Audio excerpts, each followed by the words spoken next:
بسم اللہ الرحمن الرحیم۔ دوستو اور عزیزو، ہم بیانات و خطبات میں قرآن کریم کی تلاوت اور پڑھنے پڑھانے کے فضائل بارہا سنتے رہتے ہیں۔ اس لیے ممکن ہے کہ ہم میں سے بعض لوگوں کے دل میں یہ سوال پیدا ہوتا ہوگا کہ جو شخص قرآن نہیں پڑھ سکتے ہیں وہ کیا کرے؟ تو دوستو آئیے اسی سلسلے کے ہم جواب کو سنتے ہیں۔ عزیزو، جواب اس کا یہ ہے کہ اگر کوئی قرآن نہیں پڑھ سکتے ہیں تو سن تو سکتے ہی ہیں۔ آپ کم از کم قرآن سننے کا تو اہتمام کیجیے۔ اللہ تعالیٰ نے قرآن پڑھنے والے سے زیادہ سننے والے کو اجر و ثواب عطا کرتا ہے۔ حضرت خالد رضی اللہ عنہ سے روایت ہے کہ آپ صلی اللہ علیہ وسلم نے فرمایا، جو شخص قرآن پڑھے اس کو ایک ہیرا ثواب ملے گا، اور جو شخص اس کو سنے اس کو دوہرا ثواب ملے گا۔ خود صاحب شریعت نبی کریم صلی اللہ علیہ وسلم کو یہ بات بہت زیادہ پسند تھی کہ کوئی دوسرا شخص قرآن پڑھے اور آپ صلی اللہ علیہ وسلم سنے۔ چنانچہ ایک مرتبہ حضرت عبداللہ بن مسعود رضی اللہ عنہ سے آپ نے فرمایا، تم قرآن پڑھ کر مجھے سناؤ۔ انہوں نے عرض کیا، یا رسول اللہ، میں آپ کو قرآن سناؤں؟ آپ نے فرمایا، مجھے کسی دوسرے سے قرآن سننے میں اچھا لگتا ہے۔ حضرت عبداللہ ابن مسعود رضی اللہ عنہ نے ارشاد رسول کے مطابق سورہ نساء پڑھنی شروع کی، یہاں تک کہ اس آیت پر پہنچے، فَكَيْفَ إِذَا جِئْنَا مِن كُلِّ أُمَّةٍ بِشَهِيدٍ وَجِئْنَا بِكَ عَلَى هَؤُلَاءِ شَهِيدًا۔ کیا حال ہوگا اس وقت جب ہم ہر امت کے لیے ان میں سے ایک گواہ نکالیں گے اور ان لوگوں کو تم پر گواہ بنائیں گے۔ آپ صلی اللہ علیہ وسلم نے حضرت مسعود سے فرمایا، بس۔ ابن مسعود رضی اللہ عنہ فرماتے ہیں، میں نے دیکھا کہ آپ کی چشم مبارک سے آنسو بہہ رہے ہیں۔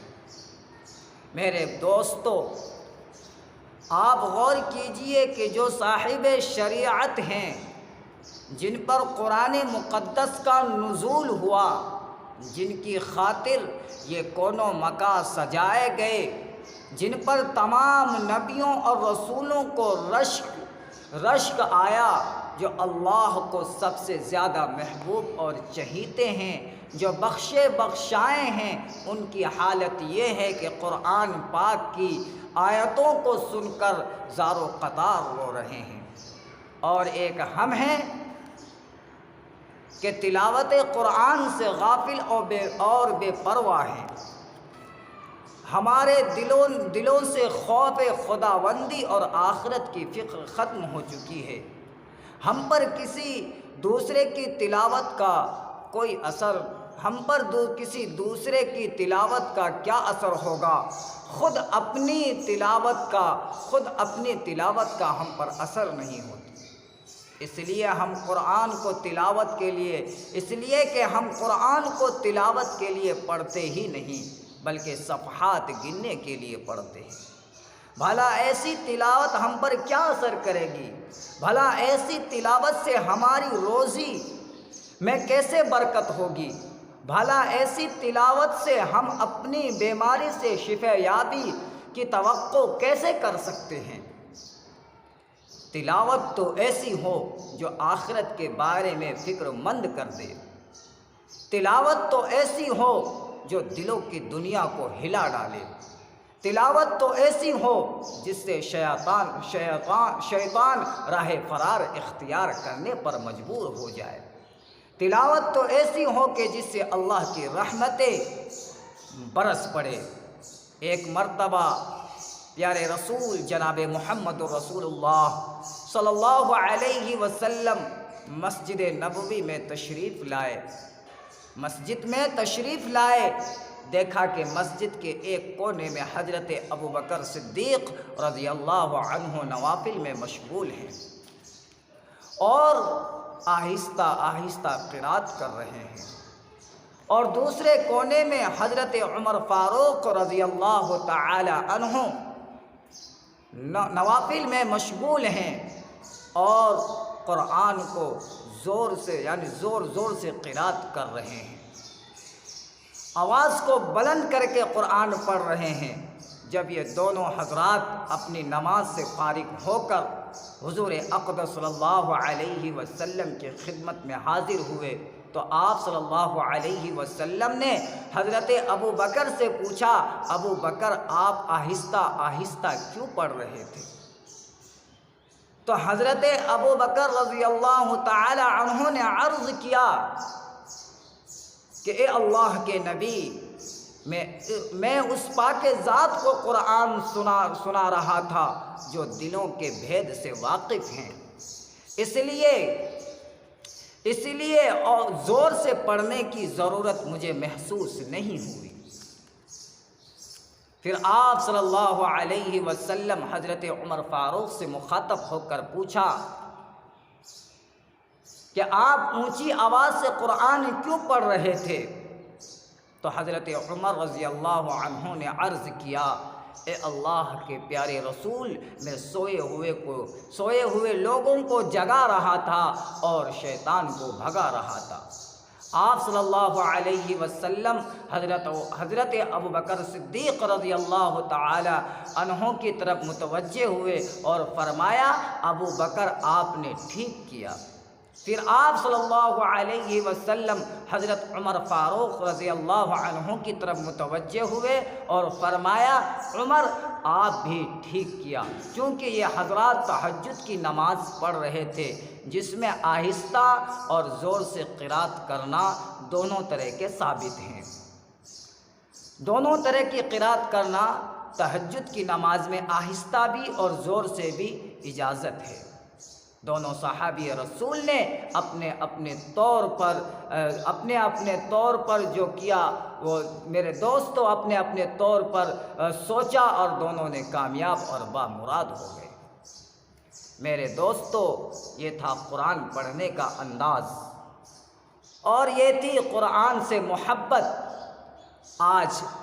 آج بھی کوئی انسان قرآن کو اسی رغبت اور محبت سے پڑھے گا تو خدا کی رحمتیں ضرور نازل ہوگی اور اس کی برکت سے سینے ضرور روشن ہوں گے، کیونکہ قرآن کی خاصیت ہی بیان کی گئی ہے، لِتُخْرِجَ النَّاسَ مِنَ الظُّلُمَاتِ إِلَى النُّورِ، کہ یہ قرآن انسانوں کو اندھیروں سے نکال کر روشنی کی طرف لے جاتا ہے۔ دوستو، بات کچھ لمبی ہو گئی، مقصد صرف یہ ہے کہ اس قرآن مقدس کی تلاوت کو جو خالق لوح و قلم کا کلام ہے، ہم اپنے لیے روزانہ کا معمول بنائیں اور خود خواہ آپ قرآن کے ایک حرف کو بھی نہ سمجھیں، لیکن پھر بھی اللہ تعالی قرآن کے ایک ایک حرف کے بدلے 10 نیکیاں عطا کرے گا۔ شریعت اسلامی انسانوں کو کسی چیز میں بھی حسد کرنے کی اجازت نہیں دیتی، لیکن قرآن پڑھنے والے پر حسد کی اجازت دیتی ہے۔ اللہ کے رسول صلی اللہ علیہ وسلم نے فرمایا، حسد کی اجازت نہیں ہے مگر 2 شخصوں پر، ایک وہ جو قرآن مجید پڑھتا ہو اور اس کی تلاوت میں راتوں کو مشغول رہتا ہو، اور دوسرے وہ جس کو اللہ نے مال دیا ہو اور اس مال کو دن رات اللہ کی راہ میں خرچ کرتا ہو۔ حدیث پاک میں حسد سے متعلق جو بات آئی ہے اس سے مراد دوسروں کی نعمت کو دیکھ کر اپنے لیے ویسی ہی کی خواہش کرنا۔ ہمیں چاہیے کہ دوسرے کی تلاوت کو سن کر اپنے دل میں ویسے ہی تلاوت کرنے کا شوق اور جذبہ پیدا ہو۔ میرے عزیزوں اور دوستوں، رمضان المبارک کا یہ مہینہ، یہ مقدس مہینہ ہے جو رحمتوں اور برکتوں کا مہینہ ہے۔ سال بھر میں صرف ایک مرتبہ آتا ہے، اس لیے ہمیں چاہیے کہ اپنی دنیاوی مشغولوں کو کم کر کے روزہ کے ساتھ ساتھ تلاوت کلام اللہ کی بھی زیادہ سے زیادہ اہتمام کریں۔ قرآن کی تلاوت سننے کا ایک ذری موقع تراویح کی شکل میں اللہ تبارک و تعالی نے ہمیں دیا ہے، اس لیے ہمیں چاہیے کہ تراویح کی پابندی کریں اور پورا قرآن تراویح میں سنیں۔ حقیقت تو یہ ہے کہ اس مبارک مہینے کو روزہ، نماز، تلاوت کلام اللہ، زکوٰۃ، صدقۃ الفطر وغیرہ سے اسی طرح ربط اور تعلق ہے جس طرح انسانی اعضاء کا ایک دوسرے سے تعلق ہوتا ہے۔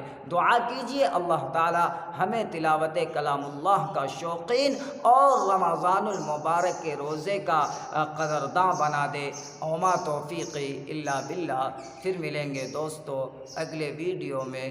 حیات باقی، ملاقات باقی۔ والسلام علیکم ورحمۃ اللہ وبرکاتہ۔